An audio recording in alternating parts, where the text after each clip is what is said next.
Mitch Carr, Vice President, Mike Pence is calling for the U.S. to continue its support of Ukraine in its war against Russia.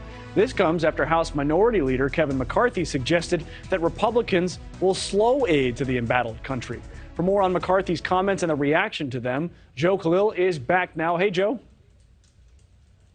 Hey, good to see you again, Mitch. Look, we got some pretty important exclusive sound here on this issue on NewsNation. A lot has been made about whether or not, if Republicans win back the House, funding for Ukraine is either going to slow down or stop altogether. And McCarthy did seem to fuel that fire a bit with comments he made to Punchbowl News.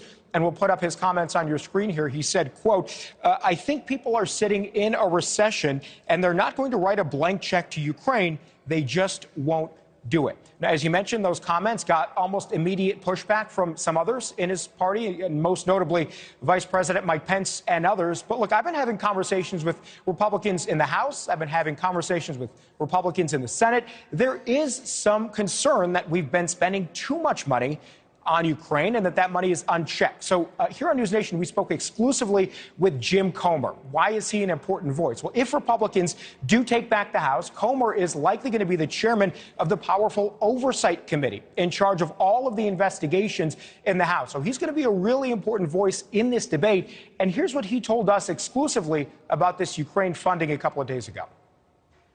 We've already sent them a lot of money.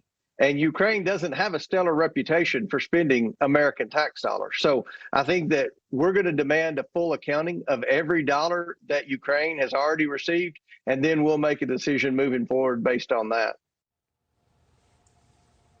So I followed up with him. I pushed back a bit and said it sounds like he's describing a scenario where aid money for Ukraine may be approved by the White House and the Senate, but it is stalled in the House potentially. And he told me most Republicans do support sending that money to Ukraine, but he says it should be easy to verify where those dollars go. And unless and until that were to happen, hypothetically, it is possible that that money stops. He says we need a full accounting of it. So interesting insight there from the man who is going to be, if Republicans take back the House, in charge of every investigation that Congress and the House side actually does, Mitch. That is Joe Khalil reporting live from Washington, D.C. this morning. But we are going to stay with that story with Ukraine, with President